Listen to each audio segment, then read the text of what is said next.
Okay. Good afternoon or morning, depending on which time zone you are and where you are joining us. My name is Jocelyn Cesare. I am a member of the Executive Council of SSSR, and with Ariela Kaiser, who I hope will also join us.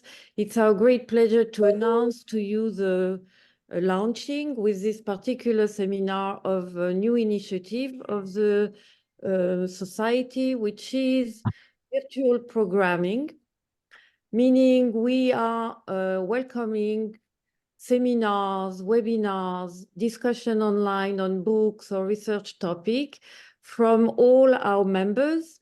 And so I thought this was a good time with this first event to let you know about that. There are some information you can look into on our website. If you have any idea or willingness to create an event of this kind, please be in touch by email with me. I believe that the email address or contact is also on the website.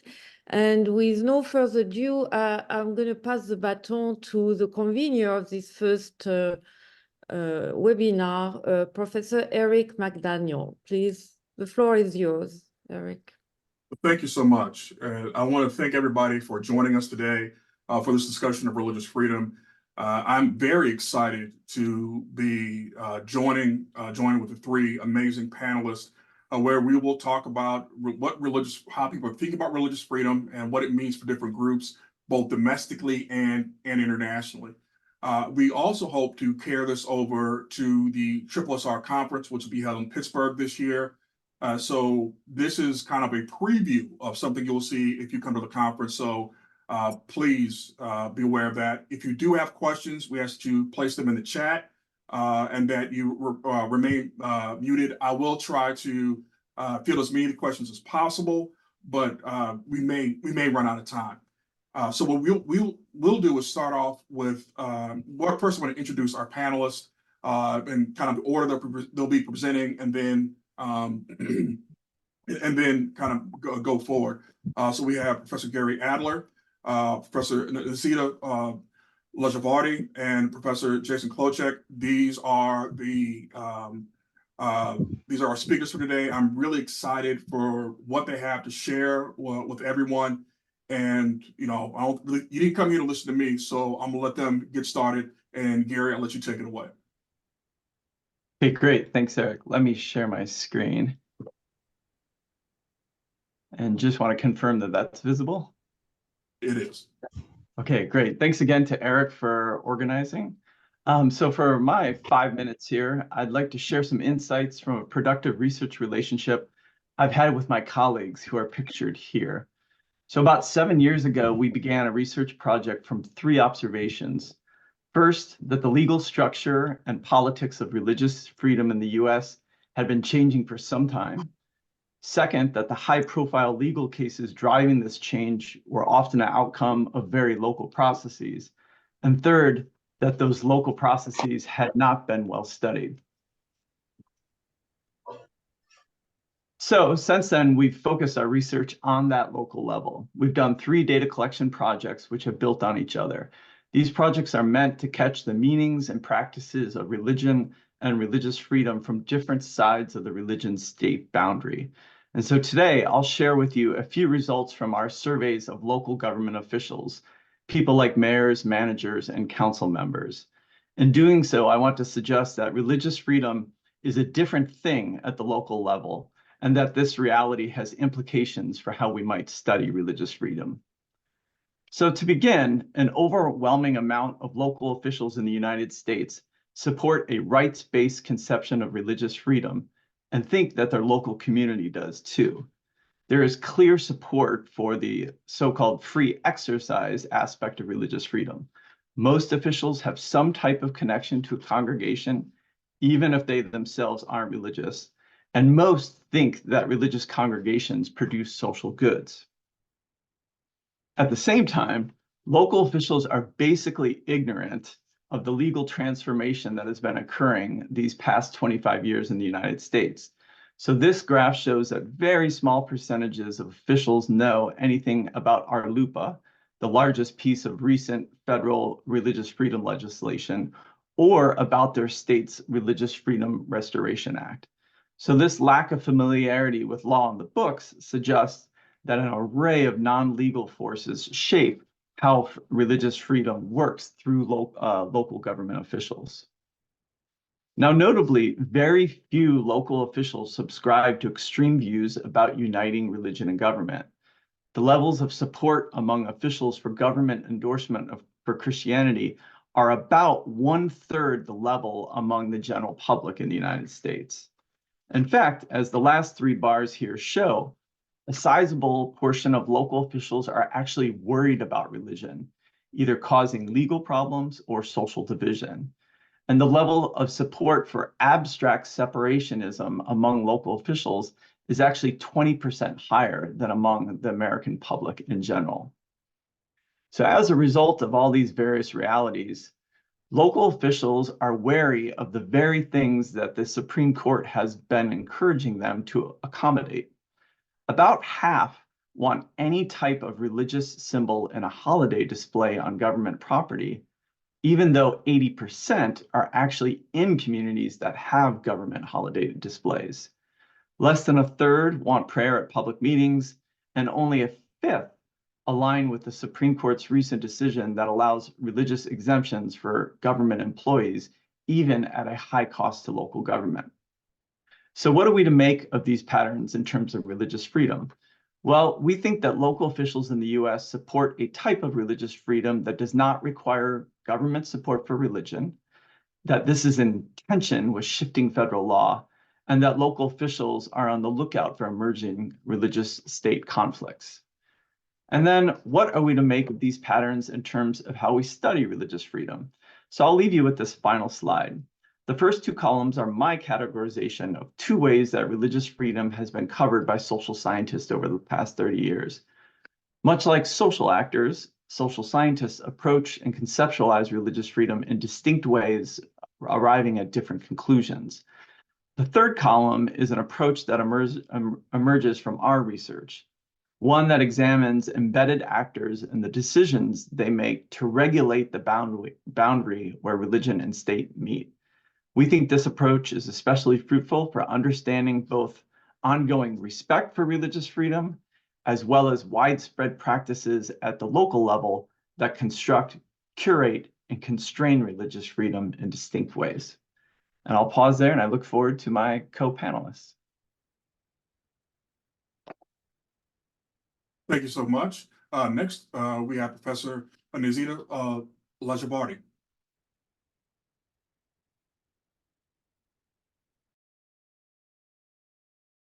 There we go. Can everyone see that? Excellent. Well, good afternoon, everyone. My name is Nazita Lajevardi. I am a scholar of American Muslims in the United States. I study both how the public perceives Muslims, usually through the lens of Islamophobia and why that matters for politics. And then I study the effects on Muslims themselves. And so today I'm going to be talking more about support for policies from the mass public side of things that aim to curtail American Muslims' religious freedoms. I'm going to begin first by introducing Islamophobia and just talking about some findings from surveys that I fielded from 2016 to 2019. And then the part of this is just more recent data that I fielded measuring attitudes toward anti-hijab laws that have taken that have been enacted in a number of countries. So Islamophobia is really this intense dislike or fear of Islam, particularly as a political force. We can think about it and measure it in terms of hostility or prejudice towards Muslims. Eric Bleich defines it as indiscriminate negative attitudes or mentions that are directed towards the religion of Islam or to Muslims as adherents. So today, many people use the term Islamophobia to sort of identify anti-Muslim sentiments. Here, I'm going to be talking, and the way that I sort of characterize Islamophobia is really talking about support for what I deem to be policies that curtail the rights of American Muslims. So just to delve really quickly into findings from surveys that I fielded from 2016 through 2019, here everything has been rescaled to range from 0 to 1. So if you're around the midway point, you're sort of ambivalent. If you're below that, then we see results that are more in the somewhat disagree and strongly agree. And if you're above 50%, then those are somewhat agrees and strongly disagrees. When you group all these responses together, you can see that while there isn't 0% support for policies aimed at banning Muslims, at forbidding Sharia law from proliferating across the country, from a Muslim registry, from patrolling low-income Muslim neighborhoods, from banning Muslims from ever acquiring weapons, and from restricting the construction of mosques. What we see here is basically between a third to about a half of respondents indicating that they would at least be somewhat willing, right, to allow these types of policies be proliferated. In my newer work, am very interested in anti-hijab laws. There is widespread support for banning, especially the niqab and the burqa in many Western European contexts. This is a survey from Pew in 2010 that finds about 82% of French citizens, 71% of Germans, 62% of Brits, and 59% of Spaniards approve of a ban that would require individuals to show their whole faces. Obviously, these hijab bans target Muslim women. But you can see here that the United States is somewhat different, right? Only 28% of American Muslims supported this kind of ban. Now, we can think about this in different ways. That's still a quarter of Americans supporting such a ban, but certainly there is a difference that's emerging between the United States and other nations. So just a couple of weeks ago, I fielded a survey on about 1,100 Americans. It's not fully representative, but I did want to show you some of these preliminary results. I gave them a prompt and asked them to what extent they would support a ban on hijabs and niqabs or burqas in different contexts in the United States, sort of picking up the policy arenas in which the niqab, burqa, and hijab have been banned in other contexts, particularly in Europe. I asked about for people who work in preschools or nurseries, for the staff and students of schools and universities, and then I think importantly, for those who visit public spaces like shopping malls or parks, for people who exercise in gyms or swimming pools, for employees of public governmental organizations, and also for employees of both public governmental and organizations and private companies. And you can see the response categories on the left-hand side of the screen here. They could indicate that they supported a ban just for the niqab or burqa, just for the hijab, support a ban on both, or support a ban on neither. And just to sort of show you very quickly these results, what I think is really fascinating is that, and it really depends on how you look at this, but a third of Americans support a ban in preschools and nurseries of some kind. Another third support a ban in schools and universities. About a quarter support a ban in public spaces like a mall or a park. Another 30% support a ban in gyms and public pools. Another third support a ban for employees of public governmental organizations. And another third support a ban for government organizations and private companies. Interestingly, I don't find any significant differences by racial background. I think I'm a little bit underpowered here, but no significant differences arise. However, when you look at the raw means, non-white individuals in my sample were consistently more likely, apart from one instance, to report supporting neither ban. By gender, there are significant differences that arise when it comes to universities, gyms and pools, government organizations, and government and private organizations. Women are more likely to support not banning either one of these than men in these contexts. Most importantly, I think we see a massive difference by partisanship. Democrats, when we look at support for neither ban, Democrats are consistently more likely than Republican respondents to indicate that they do not support a ban.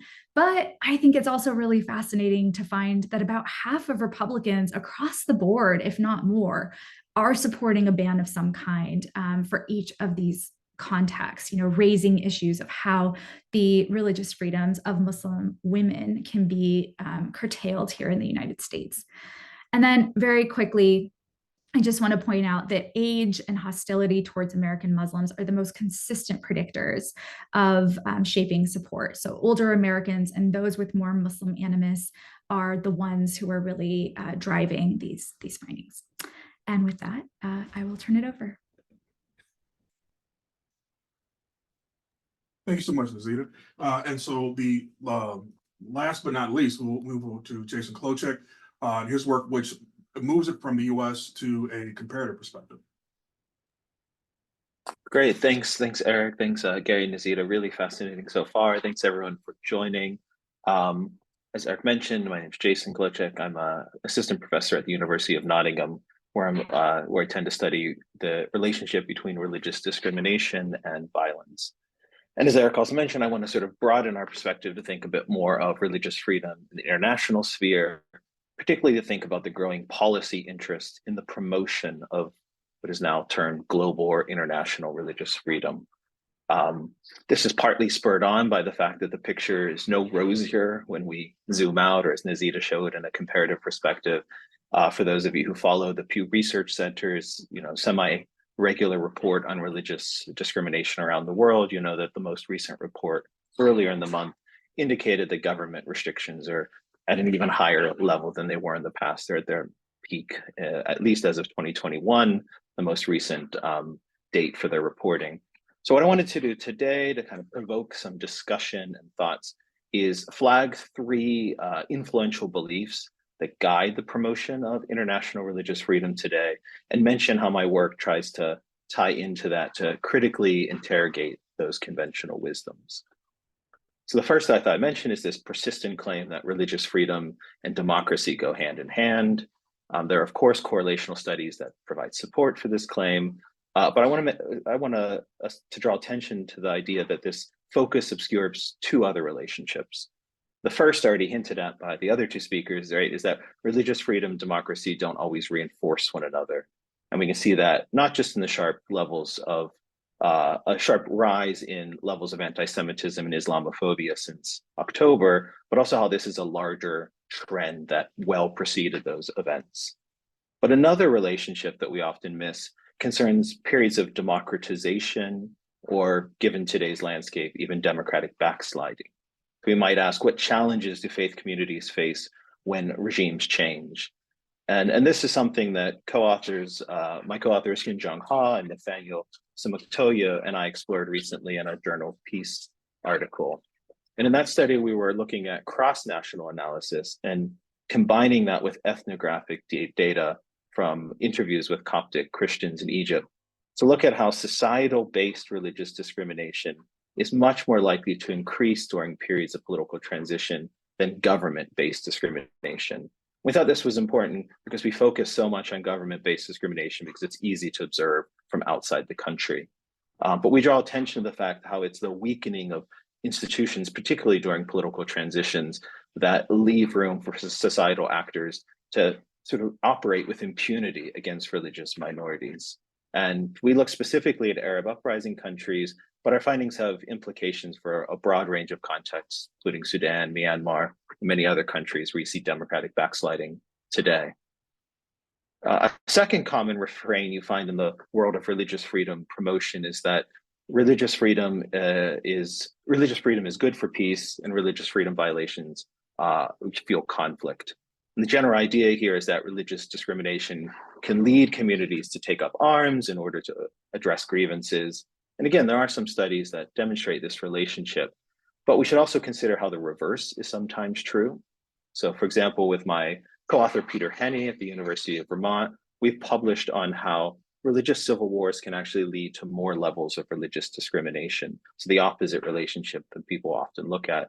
And what was particularly interesting in that article in the Journal of Conflict Resolution was the idea that religious discrimination leads to more, religious civil wars lead to more discrimination, not just towards the faith communities represented by rebels, but all faith communities in a country. And then another niggle that we've had over the years is that scholars don't always test the mechanisms that link religious freedom violations and conflict, so that grievance idea. So working on a new paper at the moment that tries to look at an alternative mechanism for why religious conflict and religious discrimination tend to go together. And here we're drawing on social network analysis to look at the way religious repression disrupts societal interaction and can lead to more volatile relationships. And so a third idea that I just want to mention before I wrap up is something I'm spending a lot of time over the last few months on, and this is the idea that religious freedom and strategic religious engagement go together. And religious engagement is that idea that international actors or governments can partner with faith-based organizations or actors to advance shared development and peace goals. And here again, there's a common refrain, similar to the first point I made, that the two go hand in hand. They're mutually reinforcing. But of course, that's not always the case. And we're starting to see a growing number of examples where external partnerships with faith-based groups actually threaten rather than buttress religious freedom in a country. And this is because they exacerbate tensions between the government and the faith-based organizations, maybe delivering services better, as well as exacerbating religious tensions on the ground. And these unintended consequences are particularly likely when donor organizations operate sort of on a pragmatic basis and without clear plans to monitor their impact. So I just wanted to flag here at the conclusion that one project I've been working on recently with the US Institute of Peace is seeking to develop an assessment framework that can aid program designers and practitioners to monitor and evaluate the outcomes of their projects, where they partner with faith-based organizations in a much more intentional and critical way. Really open to hearing about any other similar projects people may be working on. So I think that's a good place to sort of wrap up my remarks, because if there's one takeaway, that's our scholarship on global religious freedom violations needs to continue to critically interrogate the conventional wisdoms that all too often become the backdrop of policy and practice. Thank you very much. Look forward to discussion. Thank you so much. I appreciate all three of the panelists. I have a few questions that I have for the panelists, but if you do have questions for them, please put the questions in the chat section, and I will try to get through as many of the questions as possible. The first question I have for you all, and again, any of you can respond to this, is how much of the call for religious freedom is for people to practice their religion without restrictions, and how much of this is about people being able to impose their religion on others? So in many ways, how much of this is about personal freedom versus subordinate freedom?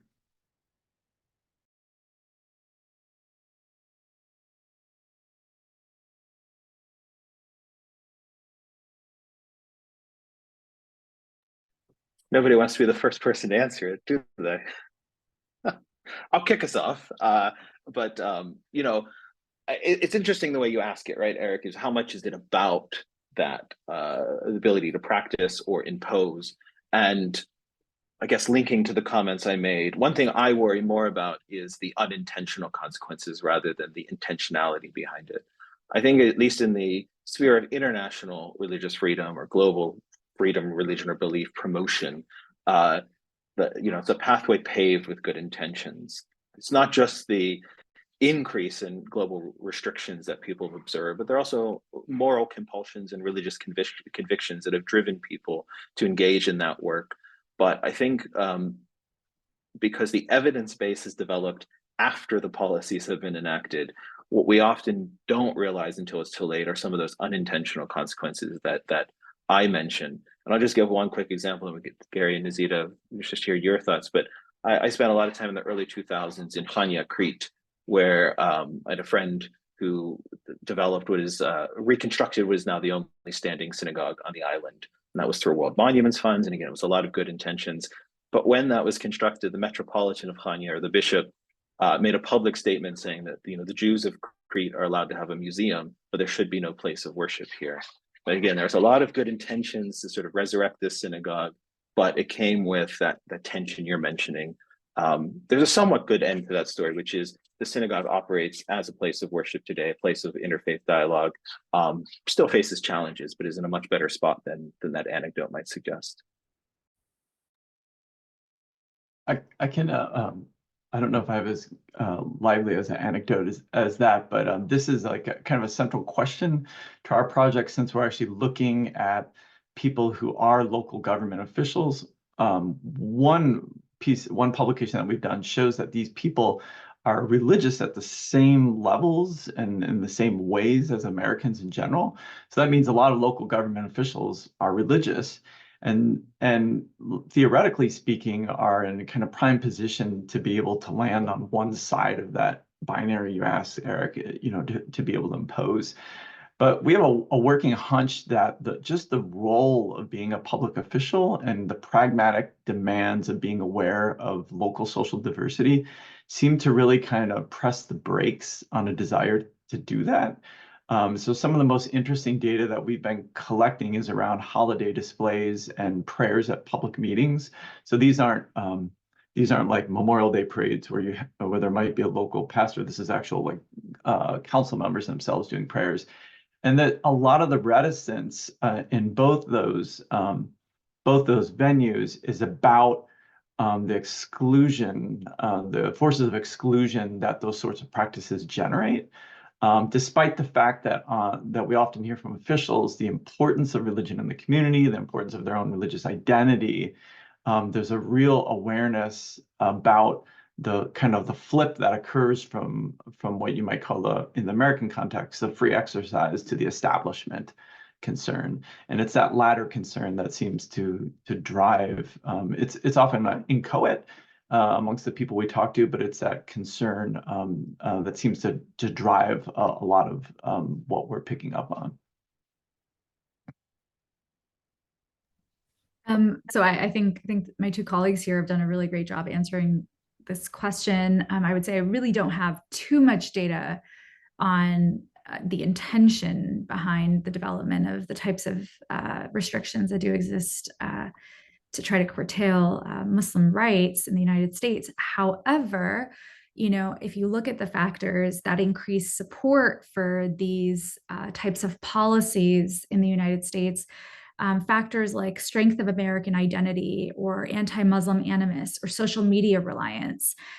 These are really important factors that drive support for these policies. So I would say, at least at the individual mass level, right, there's a number of factors that are at play, sort of driving, whether it's intentional or not, I'm not sure, but certainly there are factors that drive that support.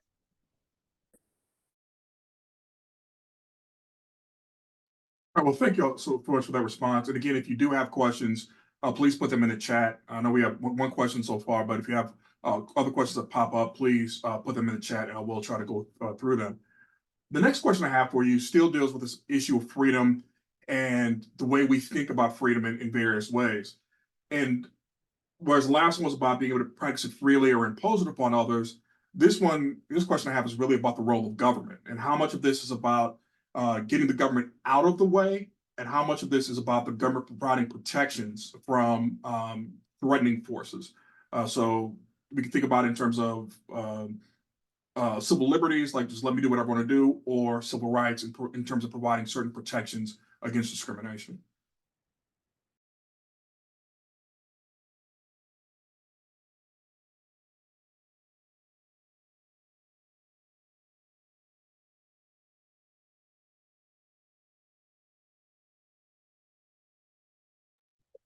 I can share something from our research that we're doing, because this is like a frontline concern, or we're really trying to figure out, is this a concern for local officials? I think what we've come up with in our work is that there's, I think on the slide, which I don't have up anymore, I kind of was thinking that among local officials, religious freedom, we get the sense is kind of like this constrained equilibrium. And what I meant by that was that there seems to be a desire that the way religious liberties are expressed in the local community are expressed in a restrained way, right? They'd rather not have too much of a demand to have to accommodate a new religious symbol or have to kind of figure out how to do council prayers in a way that could be conflictual. So no problems with prayers out in the community or congregations or religious festivals, but when it starts to butt up against decisions that they have to make is where kind of the worries arise. The other side of that, though, is in kind of these high conflict places of governmental work where decisions have to be made. So these are soup kitchen licenses, zoning decisions about mosque, for example. And there, I think our research gets at some of that, but I think because those questions immediately start to get to questions about religious discrimination, much like the one that's in the chat here, it becomes harder to kind of talk with government officials at face value about like what the real conflicts are at play. And so I don't have anything to share about this yet, but we've been actually doing follow-up interviews with zoning officials, a fair amount of whom admit that they are wary about religious buildings being built in their communities. We might be able to guess from other research about which religious buildings they're most worried about, but it's clear that kind of the restriction of liberty is something that is kind of a live part of what they do that often gets mixed into their government responsibilities that they see as needing to balance out. And at least in the American contrast, the growing kind of conflict between complete religious liberty and government ability to make decisions to regulate it and potentially in interest of equality, this conflict is only going to kind of stir up more at the local level, we think, from what we see.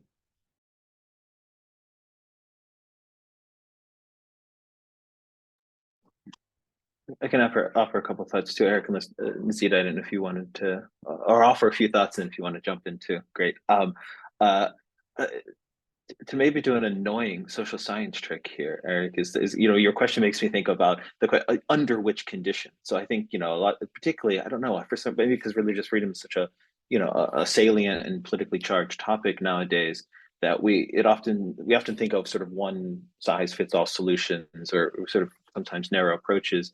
And I can think of, at least in the comparative perspective, where it'd be useful to think about under which conditions, particularly in the timing of political transitions, should government be more about protecting particular communities or getting out of the way.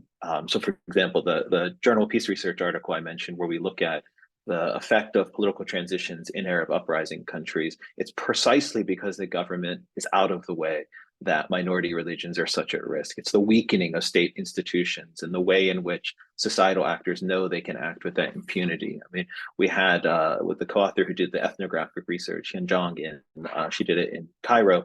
These were also the Coptic Christians that were sort of the least likely to be experiencing the harassment. And even they were experiencing high levels of harassment and saying things like, when a Muslim and a Christian get into a dispute, it's the Muslim who's going to be let off at the court and the Christian who's going to be prosecuted. So I think thinking about the political context and is very important.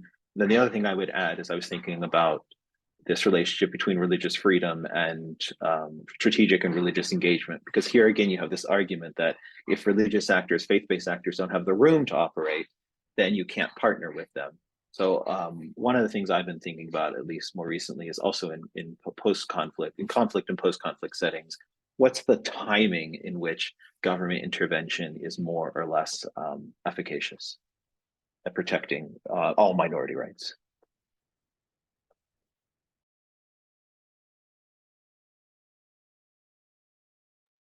So thank you so much for this. And I want to open it up now to the audience. And I think right now there's a question that I think deals with some of the things that Nazita brought up. So the question is, some of the European debate on hijab bans is framed as a conflict of rights, specifically opposition to religious restriction on women's freedom. Do you think that these arguments are merely a pretext for Islamophobia, or is there a genuine issue to be addressed here?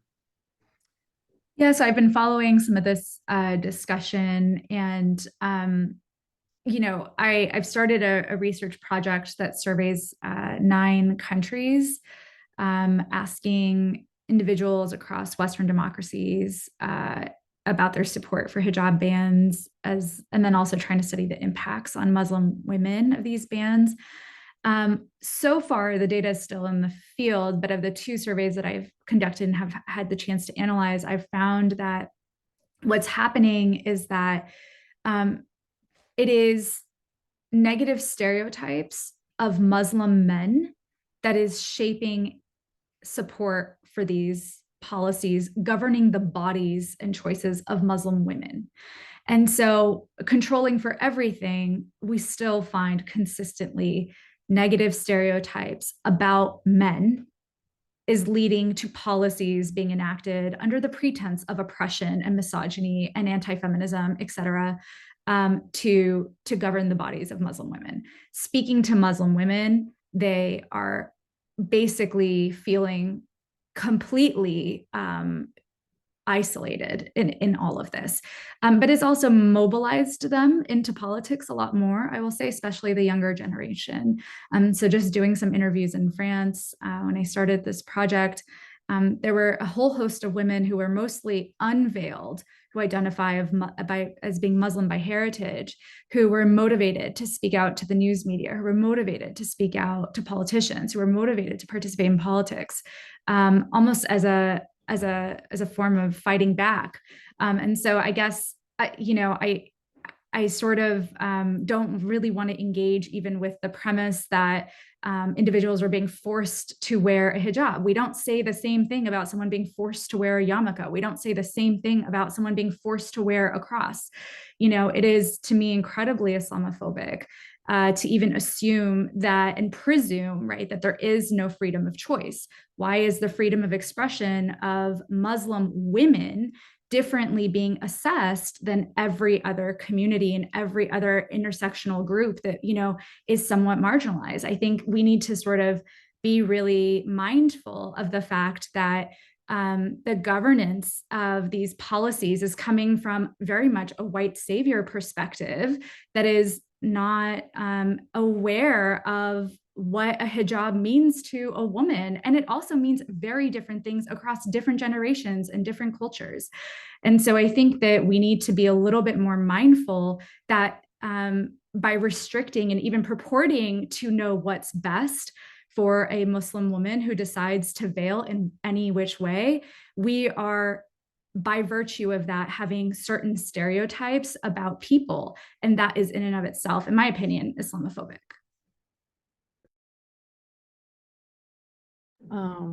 Can I add something here? Because having studied this for more than 20 years in France, in Europe, and in the US, I would like to add a few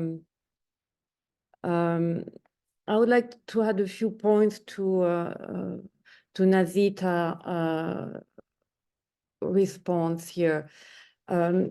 First, I think we have to distinguish niqab and hijab.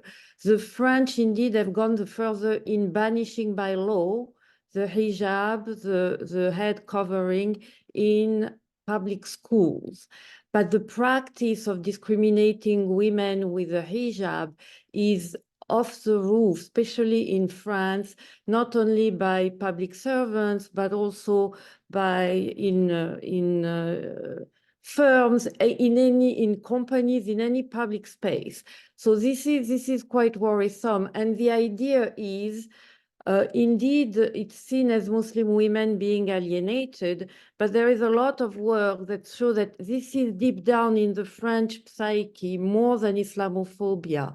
It's a rejection of the religiosity of women in public space. There is wonderful historical work that shows that if you look back at the issue of women and Catholicism and nuns, you remove Islam and hijab and you put the same logic. Women are alienated by men and by the church or by the religion. So there is something in there very deep down that explains why the French have gone also the further by law, while in other countries you do not have any legal ban of the hijab. You have the legal ban of the niqab, which is the face covering, which is different. And it has all been justified on security issues, not on impinging on the freedom of women, while we know that's also the reason. But it is about we are protecting our public space. And yes, indeed, in this case, it's really more Islamophobic as such, since any sign of very conservative Islamic behavior is seen as a terrorist act. So I wanted just to introduce this nuance here. Sorry, yeah. To have barged in, but you know, my Thanks, brain. Justin, for- Thank you. No, it's very much appreciated to jump in. If I could just 1 second, your point about the niqab and the securitization threat, it just goes into, it just taps into the inherent violence, terrorism, barbarism, misogyny. I mean, all these tropes that we know are associated with Muslims across Western nations. And so, yeah, that securitization threat is not unique to the French context. It extends to other contexts as well.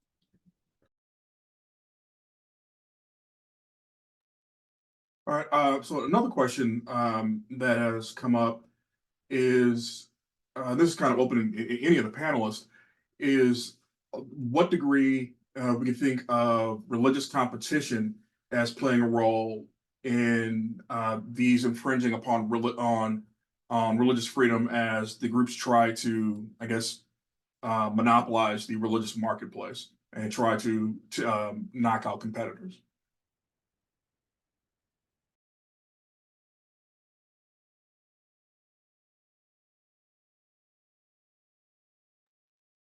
I can, like, a tongue-in-cheek way of looking at that is what's happened in the United States recently around displays on public property, or I should say government-owned public spaces that there's some legal nuance here, but that are not like legally protected free speech spaces. So you can think of like a state legislator or a town council putting up like a nativity scene or something. The attempt to kind of capture either by government officials or religious groups kind of the religious ideas and symbols that are promoting those spaces has created something of a feedback loop, right? There's been some really high profile cases of organized atheist or secularist groups wanting to promote different symbols and claiming them as religious symbols. And then what's tended to happen, at least in the United States, is a backing down process. And so I think some of what we're picking up in our research is that there's a worry about, there's a comfort with having religious symbols from religious groups displayed in government spaces, but there's a worry that if it's one type of symbol, that it's going to generate that sort of backlash process from whatever group. And so part of the challenge that we see local officials struggling with is basically how to represent religion. And this is a really tricky situation for officials who, don't have public opinion surveys of their locale, who, if they're not religious, might not be connected to religious people in the community in particular.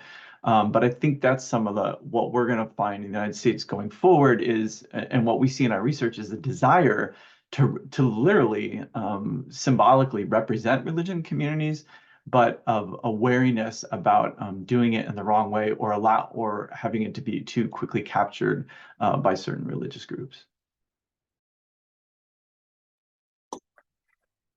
And just to add on to that, Gary, in addition to the competition side, I know we see oftentimes in the sort of comparative perspective or drawing on political science, which is my discipline, the idea of religion-state relations as well, right? So it's not just the number of groups and the competition between groups, but the attitude the state has towards religion. So when we see religious monopolies develop, for example, then this can be a more difficult environment in which to promote religious freedom. And so I think it's thinking of those two aspects as sort of one model, if you were, right? So what's the religion-state connection? And then what's the competition between the groups? Obviously, the competition will be more robust when there isn't a religious monopoly and there's a free and fair religious market. And I guess this draws on all kinds of sociology of religion theories as well. But kind of think of those two components together. So the next question is thinking about government policies that may pose restriction on religious freedom or might be there to protect religious freedom, and thinking about what punishments are giving out. So how are governments punishing people who make violations of these things? So we can think about pastors being arrested during COVID, but what is happening to these individuals that are violating these laws that either promote religious freedom or constrict religious freedom?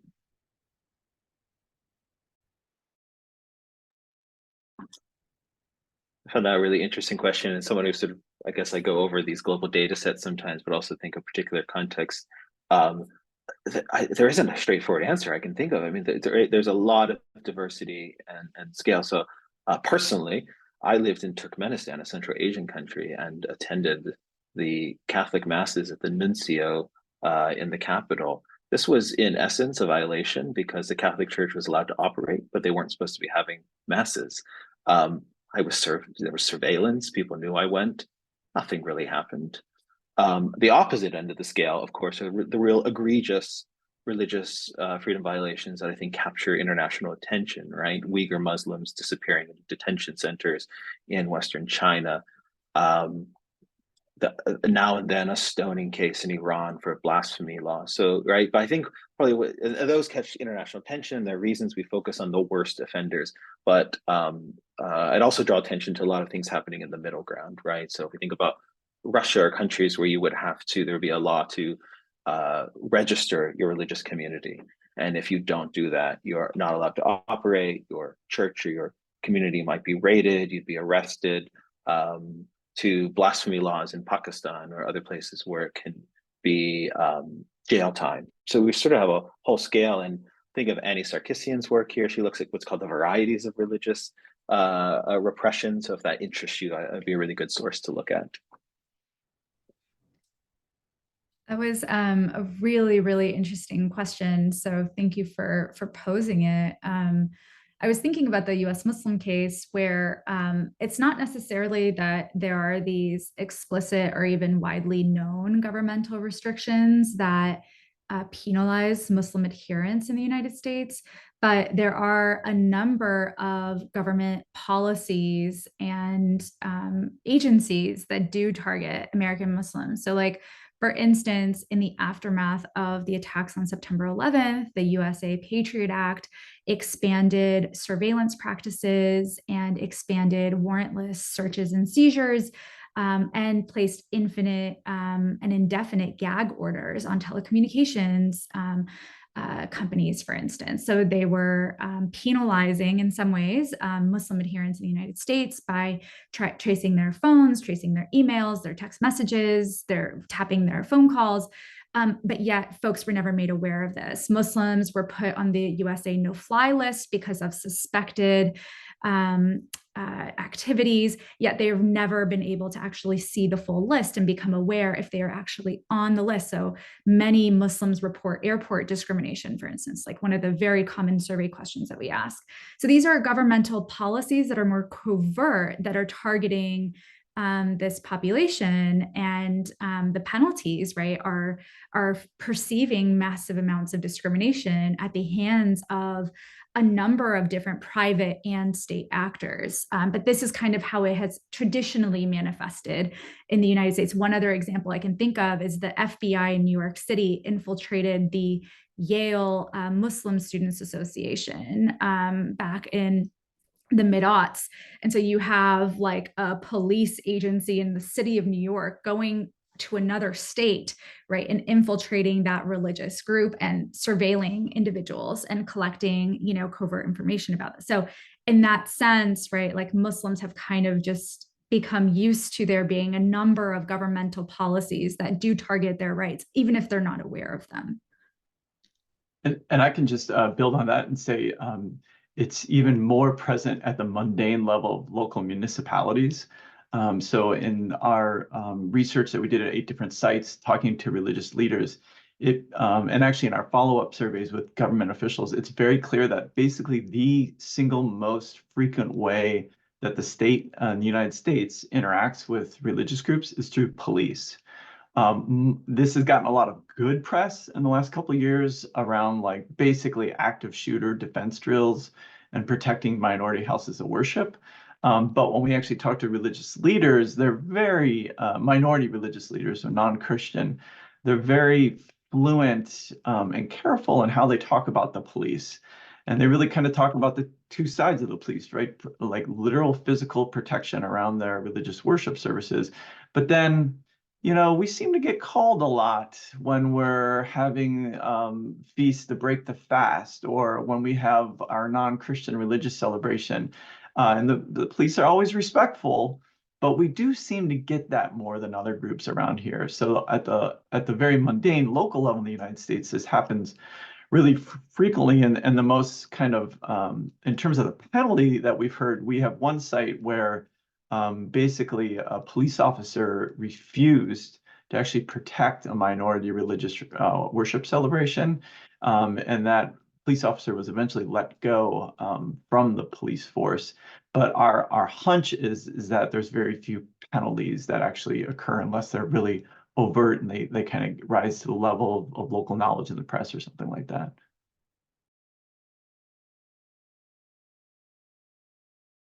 All right, well, thank you all so much.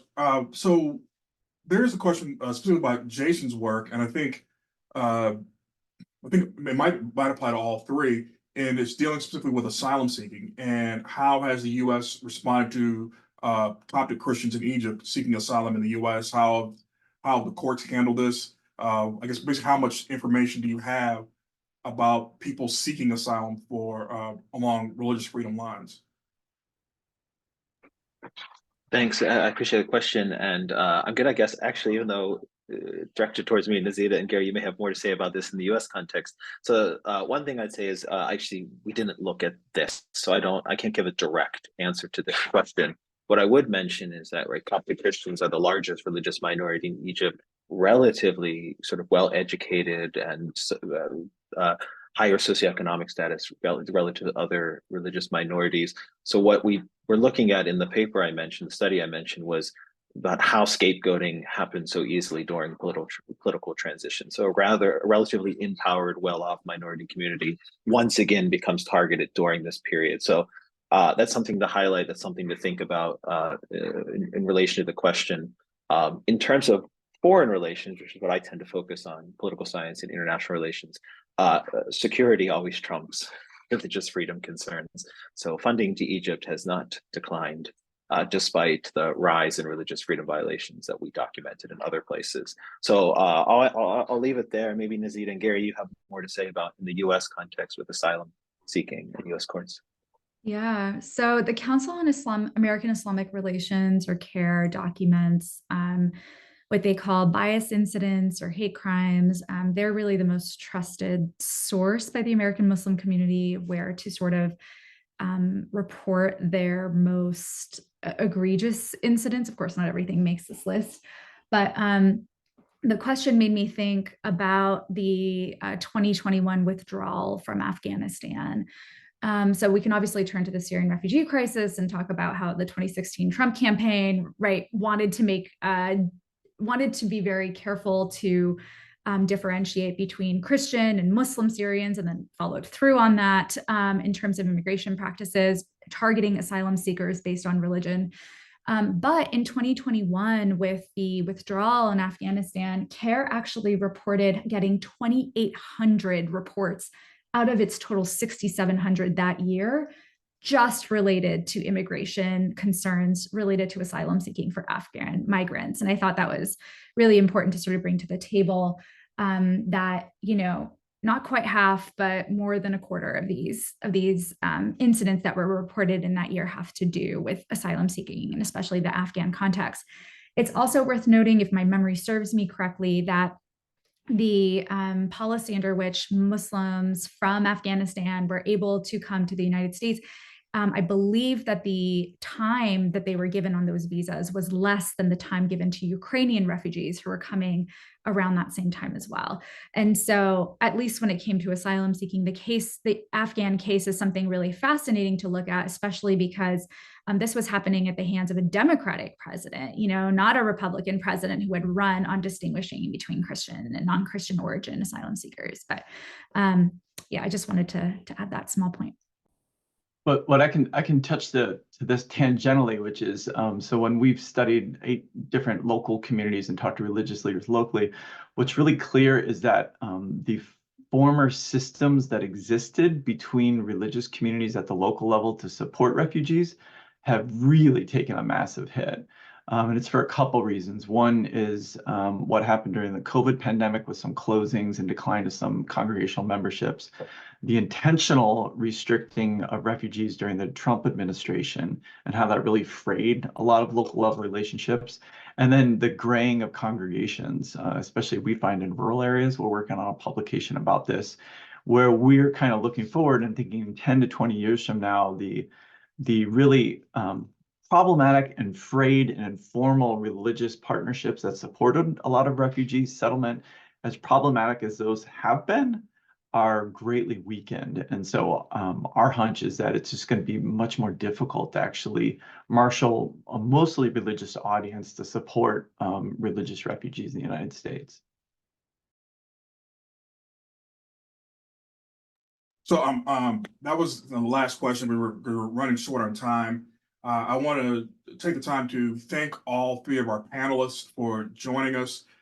Thank you all for also for being here, but also for the participants. We've had a pretty large crowd. This is something that the SSR will continue to do, probably about once a month or so, or maybe multiple times a month as we are leading into the 2024 conference. This has been recorded and it will be up on the SSR website. And I believe we'll be developing a SSR YouTube channel. And so you can kind of go back, and for those who missed it, you can review this. I want to thank you all again for participating. The panelists have been amazing. Thank you all so much. So we just kind of give them a round of applause. And I want to thank the audience for being here today and asking great questions and really thinking about the nuances of what is religious freedom, how does it take shape, and what are the concerns as we see not in the US, but also globally. So again, thank you all so much, and I'll pass it on to Jocelyn. I think she may have a few more reminders. Yeah, actually, if Ariella is with us, she will be the one closing up with the information of our upcoming event. Ariella, are you with us? Yes. So please. Good afternoon, everyone. I want to thank Eric for leading the seminar, and Gary and Nazita and Jason for your contributions, and for everyone writing questions. And I learned a lot. I'm sure everybody else did. Our next webinar on April 24th with Carrie Brown. He will lead it on publishing strategies for young scholars. So I hope people will join us. And this is a good beginning. Thank you, Joseline. It's good to work together. Thanks, everyone. Thank Good you. day. Bye-bye now. Thank you. Thanks. Thanks, everyone.